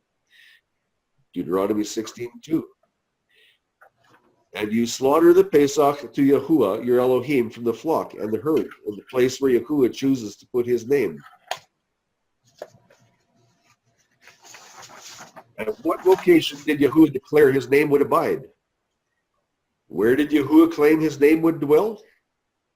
1 Kings 8:18-21, 2 Samuel 7:5-7, and 12-14, and 1 Chronicles 17:4-14, and chapter 28, verse 6. Solomon built the tabernacle for the name of Yahuwah to dwell there. What does this mean for the Israelites who were to slay the Pesach lamb? It means massive amounts of sacrificial lambs were to be slain in the tabernacle on the day of Pesach. What time frame did Yahuwah give them to accomplish this laborious effort? And you shall keep it up until the 14th day of the same month. Then all the assembly of the congregation of Yisrael shall kill it between the evenings. I was taught from a child that the Passover lambs were to be slain at the 3 p.m. or 9th hour from dawn mark of the afternoon until sunset. There's your dawn, there's your twilight, your sunrise, there's your light season, the 9th hour, your sunset, the second twilight, and the darkness. I hope I emphasized that 9th hour enough. Did Yisrael really only have 3 hours to sacrifice tens of thousands or more Pesach lambs, all within the house where Yahuwah's name resides? There's the morning twilight on your left. There's your evening twilight on your right. The Hebrew definitions of the original recorded words gives us a whole different aspect. Between the evenings tells me that they had from sunrise until sunset to sacrifice their lambs. 12 full hours, not 3. It seems to me that the temple would be very busy slaying lambs in the whole 12 hours of between the evenings. I cannot imagine if it were only 3 hours to slay all those lambs within the temple. Let's see what Josephus has to say as an eyewitness. So these high priests, upon coming up to their feast, which is called the Passover, when they slay their sacrifices from the 9th hour to the 11th, or 3 p.m. to 5 p.m. Roman time, but so that not a company less than 10 belong to every sacrifice. And many of us are 20 in a company. Found this number of sacrifices was 256,500, which upon the allowance of no more than 10 that feast together amounts to 2,700,200 persons that were pure and holy. Okay, let's take a very, very close look at this number. 256,500 lambs. Were Yahuwah's divine provisions set aside here? Okay. Yeah. Oh, okay, that's... Charlene, you did some more calculations there. I forget what it was. I had it down to about, if they were going to slay 256,500 lambs from 3 p.m. till 5 p.m., they were going to have to slay a lamb about every 2.5 or 3 seconds, and that would be, they all had to be in the temple. Can you imagine that happening? Go ahead, Charlie. Within the 3-hour period, it's absolutely impossible. When I worked it out, it was basically 330 lambs per hour. I didn't work it out to a minute or a second, but through the 12-hour period of the light season of Passover Day, they were basically slaying over 300 lambs per hour. Of course, all of the priests were on duty slaying lambs, but it would have been impossible to slay everybody's Passover lamb within the 3-hour period. It's not possible. Because they were required by statute that those lambs had to be slain in the temple.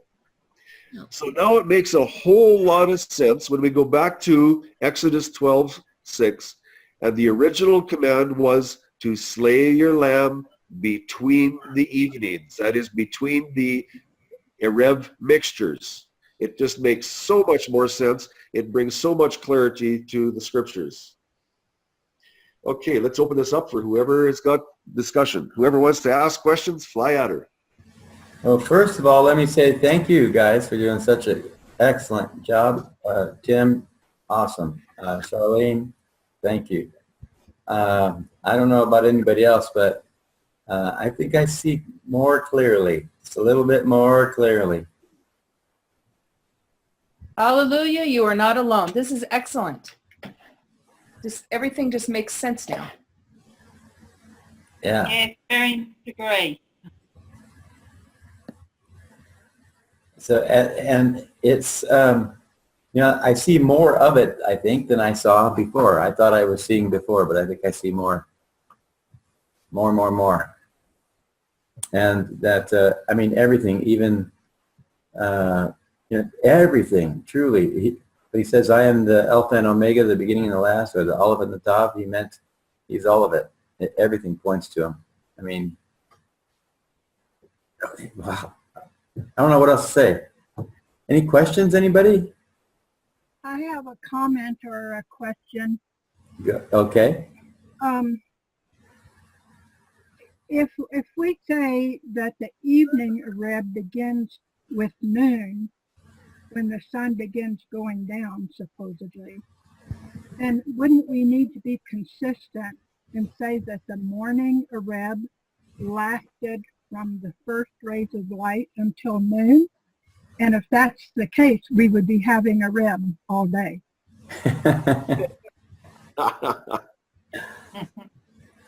Interesting. Very good point. Yeah. Yeah. Yeah, praise Yah. Thank you. Yes, that's good.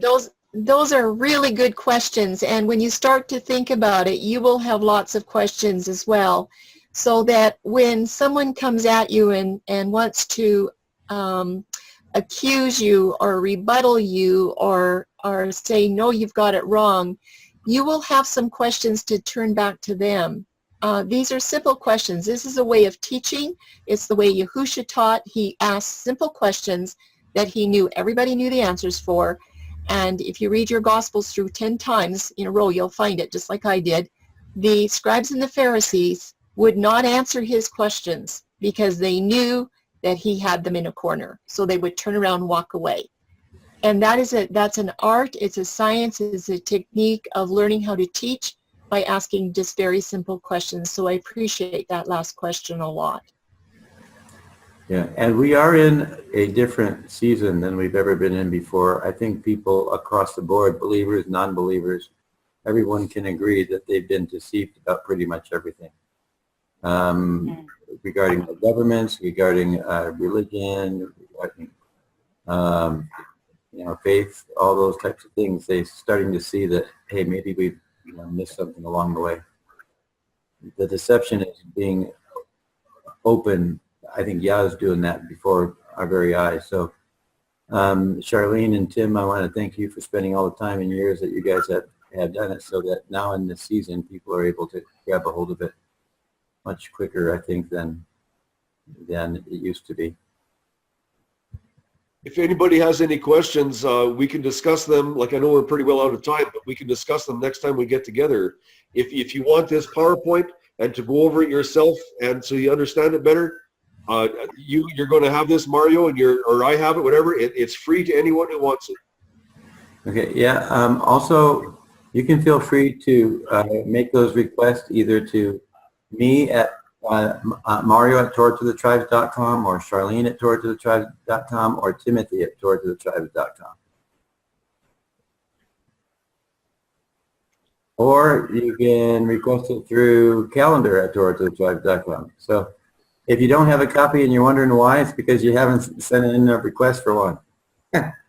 And we'll also get this posted up on YouTube also. We'll have it's an unlisted YouTube, but everybody here will have access to it. We get our weekly updates and invites each week. I usually try to put a link in there and some small review as to what we reviewed the week before and what we can expect in the coming week. That link should be there for that YouTube once I get it up.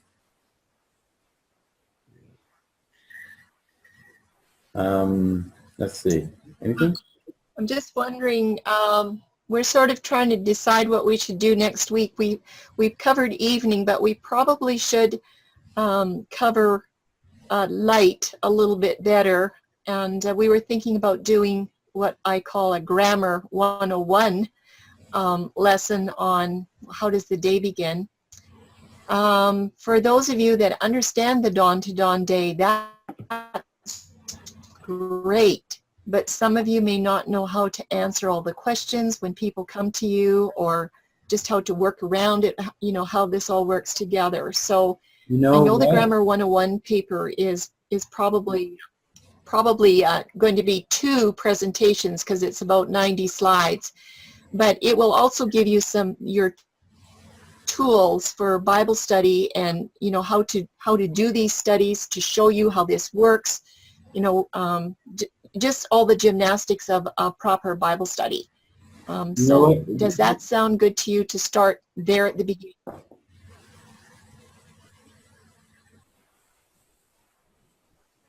Yeah, sounds good. We have Sounds good. 30 minutes, and we might want to just take advantage for those that can hang and see if we all know that first off, it's Abba that gives us the ability to see anything, right? Even to receive from each other, it's Abba that gave us the ability to get that. And so when we're sharing with something or something with someone, we know that it's Abba that'll give them the eyes to see as well. And, you know, I think that it might not be a bad idea to just spend a few minutes asking, how would you present it? You know, how would you open the door to it? I was thinking one of the ways that I could make it simple enough is, you know, if we ask a child, when does the day begin, what are they going to say? I mean, you know, 9 out of 10, they're going to say, when I get up in the morning, you know. And so, and I think it's easy if we were to share something like, have you ever seen the sun rise before daytime? And have you ever seen the sunset before nighttime? So would you agree that there's 4 parts in a cycle of a day just based on that?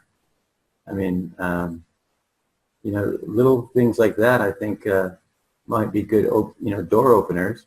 But for people that want more details, you could even maybe share the PowerPoint that's sent to you, or you know, point them to the YouTube videos. But any ideas on how you might go about sharing it? Anyone?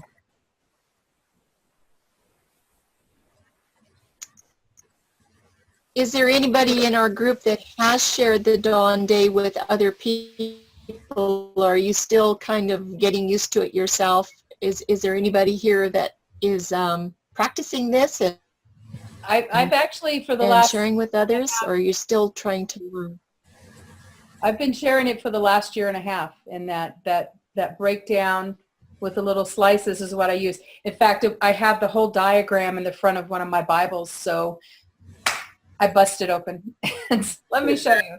So, and it's convinced a few people when you look at breaking down those words. It's really good. So. Yeah.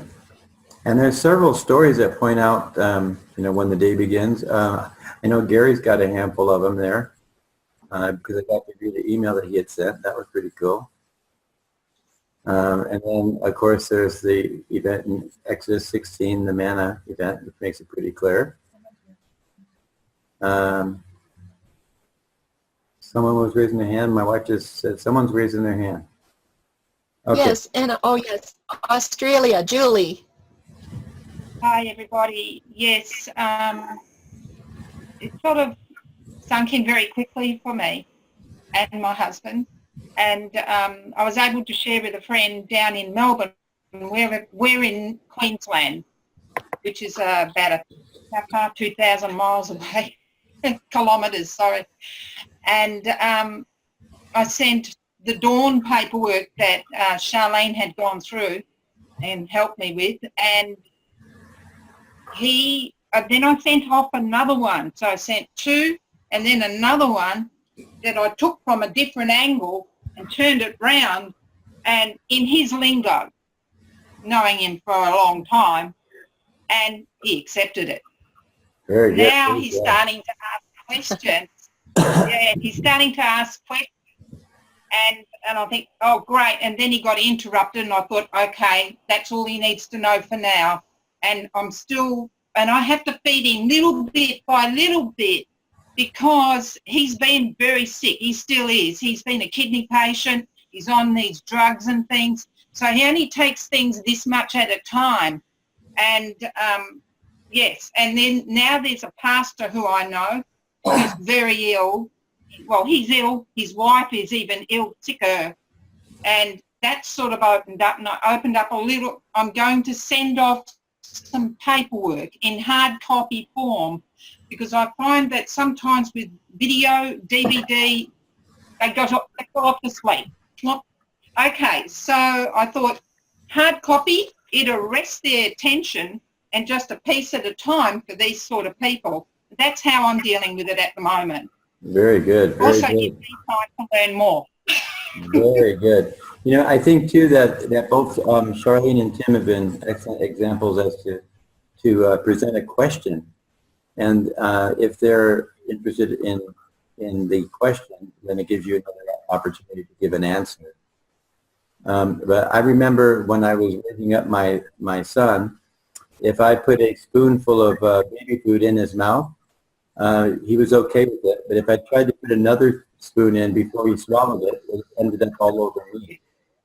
So one, just give them just a spoonful at a time, and as they swallow it, then we can go ahead and move forward to the next part. We have a tendency to want to teach everything that we've ever been taught in like one day, or 1 hour or something. It can be 1 minute. or 5 minutes. Yeah, right.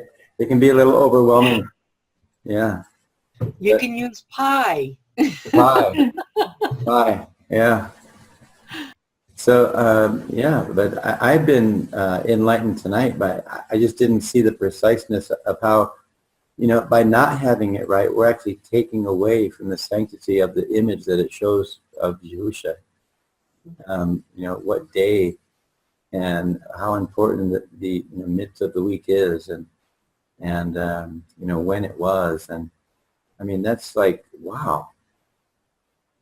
I mean, Wait until you see what sunset does to observing the Passover. It'll make your shoes shake.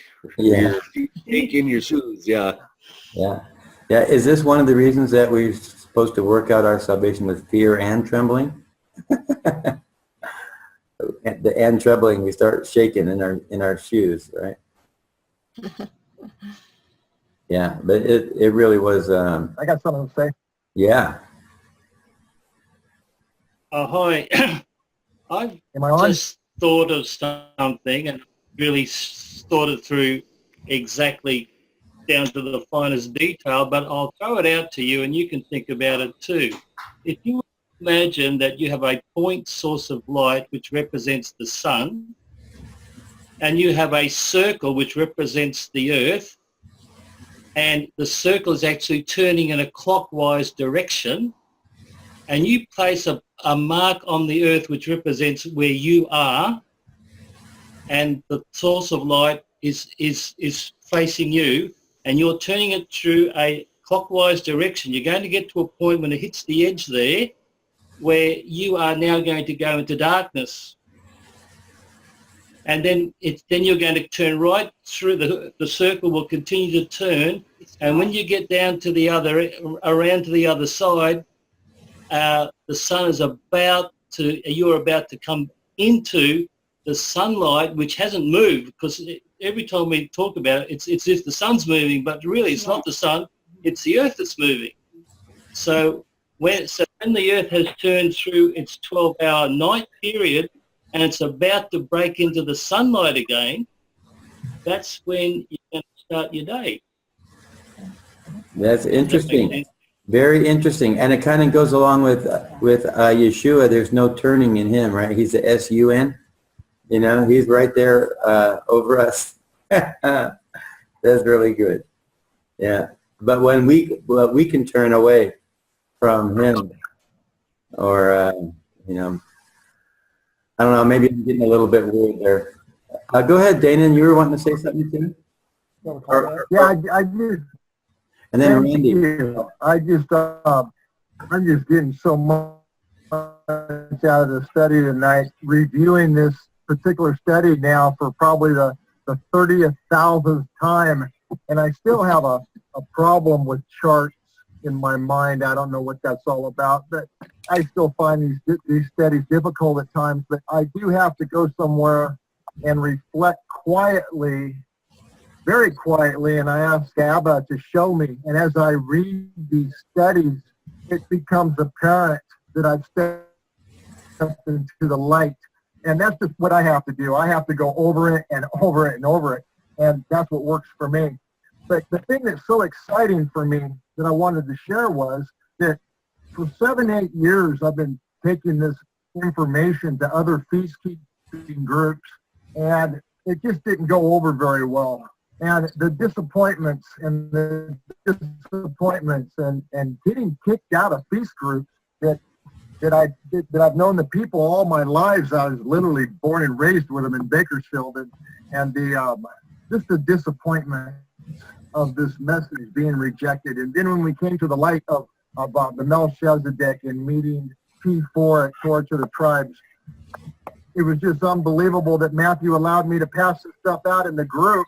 And here we are a year later, and I'm seeing the fruits of it. And it just turns me on. I just want to go somewhere and cry because I'm so happy that this is happening now. and I just had to be patient and wait, you know, and that's the hard part. And for me, it was stepping into the light. I just couldn't get it. And doing simple things like looking up every verse in the Bible, with the verses, with the words light and darkness, simple stuff like that really helped me. And once the key is stepping into the light. Well, there you go. That was a mouthful. Thank you. Yeah, and we're in a new season now, so there'll be a lot less rejection. I think Randy had something that he wanted to say there. No, I'm Mary. I'm his wife. Mary. Yeah. We've been learning. We've been doing they called it day night when we first heard about it in Israel when we were there in 2011, 2012 from some New Zealanders. And we brought it back home to our group, and very strong personalities rejected it out of hand. But then later on, it was just like Abba had to show them, you know, had to show certain people.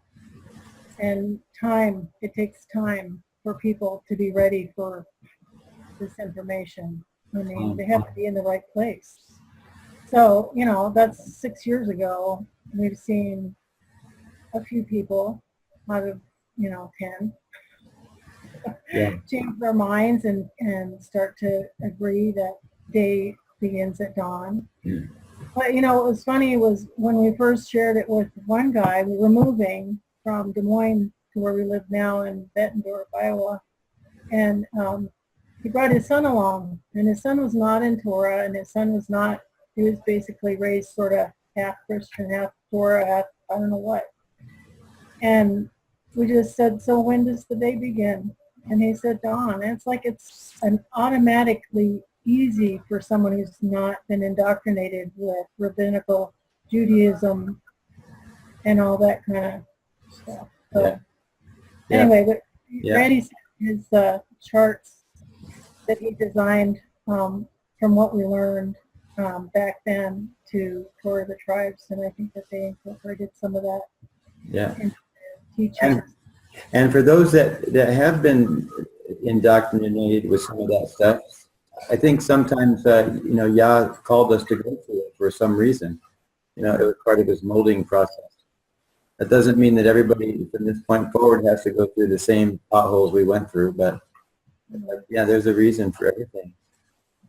And I think it's excellent that I was raised observing sunset theory. That's my name for it, is sunset theory. I'm glad that I went through it. I'm very, very thankful. Why?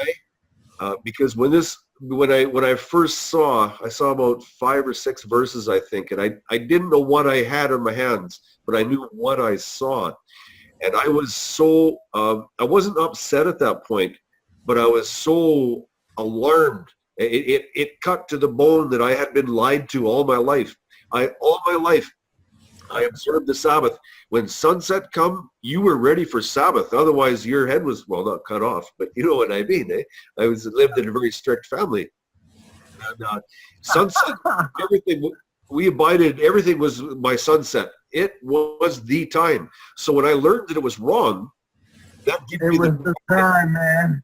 Yep, that was it. It gives me the drive to dig in, find out all the places through Scripture where I've been taught wrong, expose them. I'm thankful that I went through that. yeah, me too. Me too. Anybody else? And I can totally identify with what you. I said I could totally identify with what Tim was just saying. That stronghold on sunset was so fierce in me. I just could not shake it. It literally took Yahweh waking me up every morning at dawn, Sabbath morning, and waking me up every morning at dawn on Sunday. He rubbed it in my face for 2.5 years, man. He goes, now do you got it? Now do you know when the day begins? You know, and it took those object lessons for me to get it. And it's in stone. It'll never move. Yeah.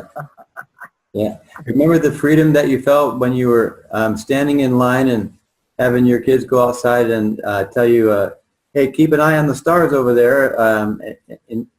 and you're trying to get through the line to get your groceries done before, sunset, right? And then all of a sudden you find out that you don't have to do that anymore. It's like, wow, thank you, Mario, I would like to share a testimony. This is about 4 years ago. I have an email friend from Minnesota. He's from the Congo. He also has one of his friends from Ethiopia that lives about 3 hours away. His first friend is Oshan, the other one is Tooch. And Oshan calls me about every 2 years, once or twice, and he's open to new truth. And I shared with him the dawn day in about 10 minutes from Genesis 1 and Matthew 28:1.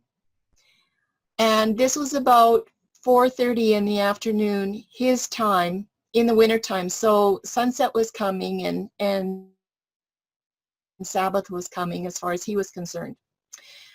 Because he had lost his wife and children due to some family problems, he was traveling 3 hours south to spend Sabbath with Tooch and his 3 children and the wife. And when I told him this, that Sabbath doesn't start till dawn, and he saw it immediately in just 10 minutes, he broke out in tears. You just would not believe it. Anyway, he stopped me. He said, Charlene,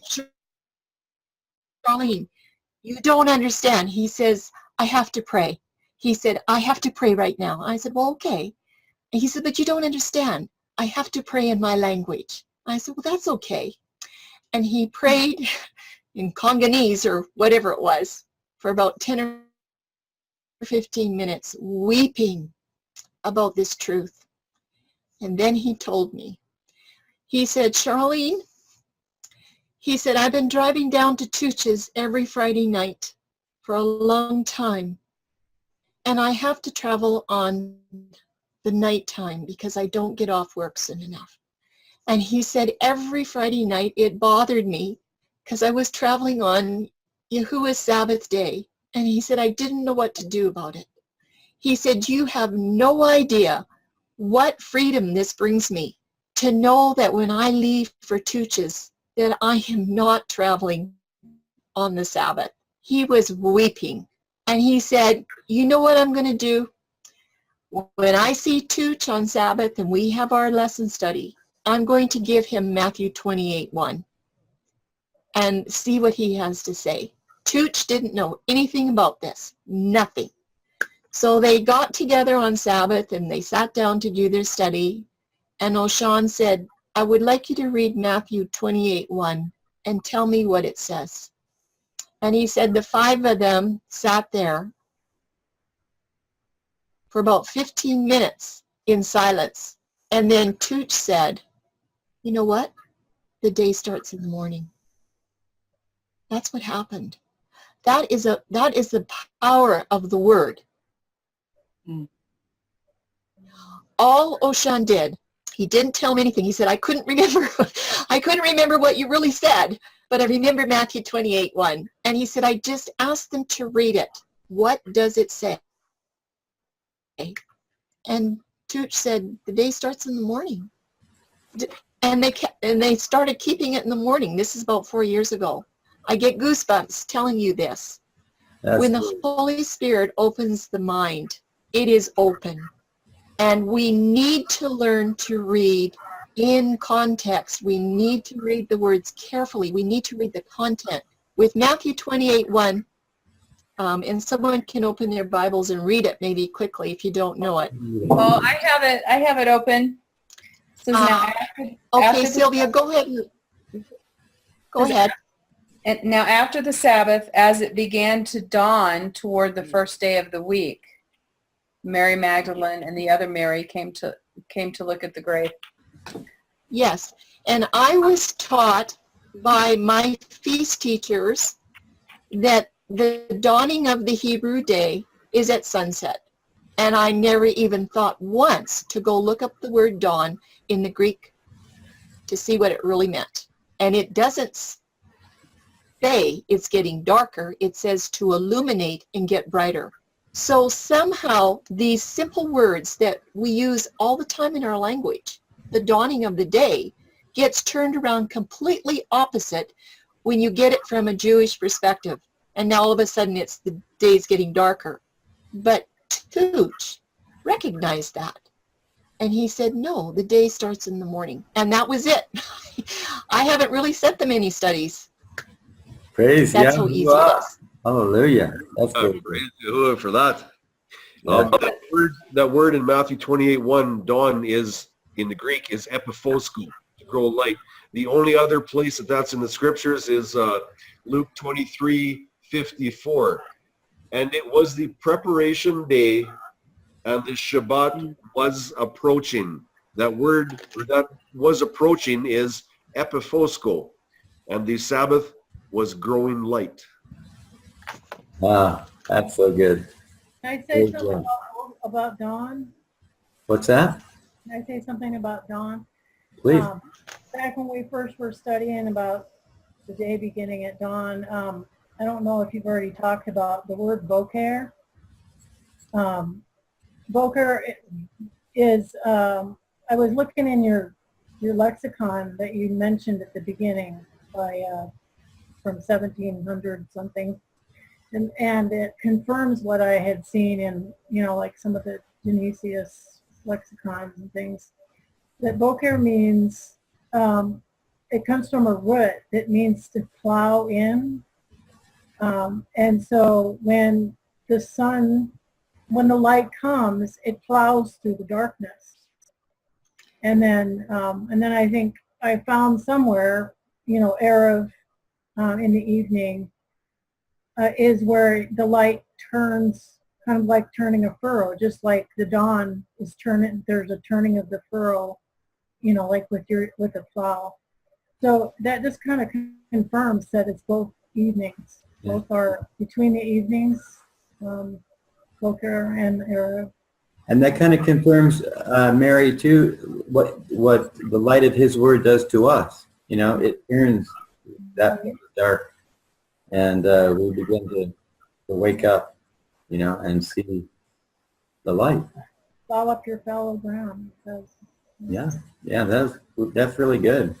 That's really good. I'm going to start doing a countdown here in about, it's like 7 minutes that we have. So when it gets to be like, 3 minutes, I'll start saying, okay, we're almost there. All right, so I just don't want anybody to be saying something and then get cut off in the middle of a sentence. So. I have something to say. Yes. Going back to what Danon said about the charts. To me, I am a visual learner, and the charts have helped me out so much in understanding this. And I just want to say thank you to Tim and Charlene for putting the charts in the study. Yeah, there's a lot of visual people out there. I'm one of them. For the people that don't know, Sue, who just spoke to you, Sue has worked with me many hours. She has put in major hours to help me with editing. Besides with Charlene, when Charlene was busy and couldn't because of life situations, Sue has helped me out incredibly, and I greatly appreciate who she is and what she does for Yahuwah's word. So when she speaks, I listen. Yeah, that's good. Is that Sudi? Is that what it says on the screen? Anybody else? Any comments? Am I the only one that's like totally extremely jazzed about what just happened here?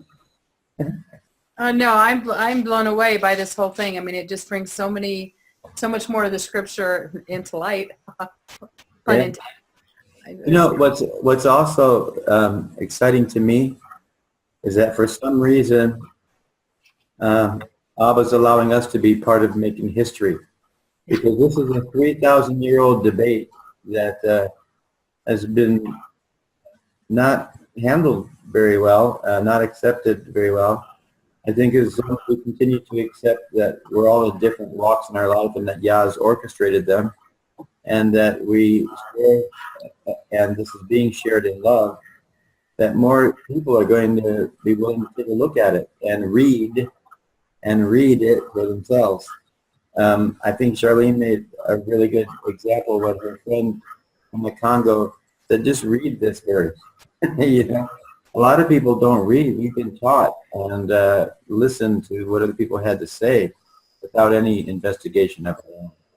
And that's a little bit sad, but it is what it is.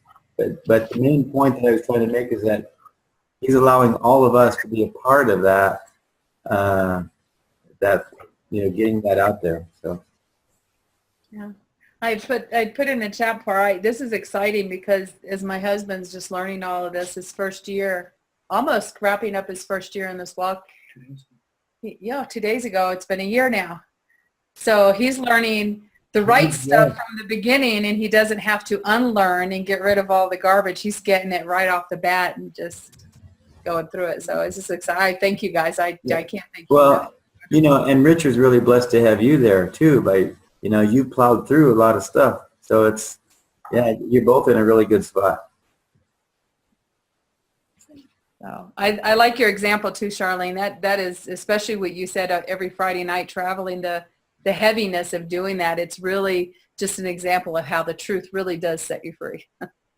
You don't know how many people or how many ladies, specifically ladies, that have thanked me for hearing this message, because it's the ladies that the burden of being prepared for Friday night rests on, and they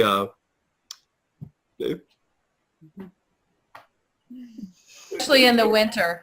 Especially in the winter, if you're working and you've got to race home and do, it was a heavy burden, Yes. I would just like to mention, if I can, right here, that Susan had something too. We have 2 minutes. The further north you go, I was just going to say real quick that this is just totally an awesome presentation for things that I had a sense to be true, but had no way, I just didn't know how to study them out. And certainly there was nothing I could say to anybody else that had any authority to it. So I'm very excited about this. And Praise, hallelujah. Just in case, Charlene, I don't want you to get cut off, but just in case, look at the invite that comes out, and I'll get with Charlene and Tim for next week's, and I'll put a little note in there as to what next week's going to be, because I don't think we got a definite, what are we doing next week? Unless you want to go ahead, Charlene, and just decide for us. I'm good with that too. So, but I know that you were starting to say something, and it looks like Carol had her finger up too. Okay, Carol? Let Carol go. Well, I was just going to say, I didn't get an invite tonight. I was like a whole hour coming in. Oh, no. It finally came through. I mean, I started looking at, you started at what, 5:30 out in the West Coast? I didn't get an invite either. Okay. You should get them on Wednesdays is when they should be coming out. I got last week's for the 12th. I didn't get one then. I went all the way back to last week, and I tried to pull up last week's to think maybe I could get in through last week's, but I just couldn't get in that way. Okay, well, I'll talk with our IT guy and see if we can't fix that situation. Because I went in again tonight and it said you're already registered, or you're already, I put my email in just like maybe I got kicked out, but it said you're already in, so. Okay, and hey, just for the record, my phone number is 602-410-1662. If that ever happens, I can go right into Zoom and have it resent to you. But it's 602-410-1662. All right, thank you. Mm-hmm. Thank you. Charlene, did you want to say something and wrap us up? I was just going to say that the further north you go, the shorter your daylight is. And where we live, it's sunset around 3:40 in the afternoon, which is really impossible. I live in an area that we're on diesel generators for power, And if you happen to be doing laundry or something, or you're baking for your entrees for Sabbath and the power goes out for 5 hours, you're hooped. And that happens here a lot. So to have the Sabbath start in the morning, it was really, really wonderful for us. But the further north you go, you know, up in Norway, their sunset's like 2 o'clock in the afternoon. So the dawn day is really the best. It doesn't matter where you live in the world. It's still the best. It works for everybody.